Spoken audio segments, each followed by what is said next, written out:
ఉత్తరప్రదేశ్ ప్రయాగ్రాజ్ల మహాకుంభమేళా మస్తుగా అవుతుంది కదా వల్ల ఇప్పటికే కోటాను కోట్ల మంది పోయి త్రివేణి సంగమంలో పుణ్యస్నానాలు చేస్తుర్రు.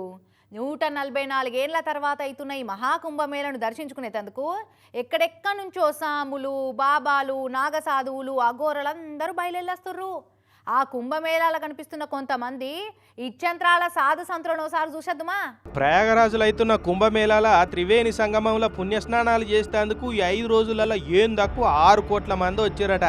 చల్లటి చలిని లెక్క చేయకుండా జనం అంతా పుణ్యస్నానాలు చేసి పులకించిపోతున్నారు. ఇంకో దిక్కు సాధు సంతువులు కూడా కుంభమేళాకు బాగా మందే తరలొస్తున్నారు. కాషాయం కట్టిన వాళ్ళంతా బాబాలు కాలేరు కదా, ఒరిజినల్ సాములు ఉన్నట్టే డూప్లికేట్ గాళ్ళు కూడా బాగానే తిరుగుతున్నారట. అటువంటి డూప్లికేట్ బాబాని దొరకబట్టి షీరి చింతగడతామని వార్నింగ్ ఇస్తున్నారు. ఇగో ఇట్లా సాధు సంతువులు. ఇగో ఇడు సన్యాసి వేషం కట్టి సన్నాసి పనులు చేస్తున్నాడట. అక్కడ ఉన్న సాధువులు ఆ సన్నాసి గాని గుర్తుపట్టి మంచిగానే ఖర్చులకు ఇచ్చి పడేసిరిగా. ఇగో ఈ కథ ఇట్లుంటే ఈ సాధువును చూడురి. ఈయనను కాంటేవాల బాబా అంటారట, అంటే ముండ్లకంప బాబా అన్నట్టు.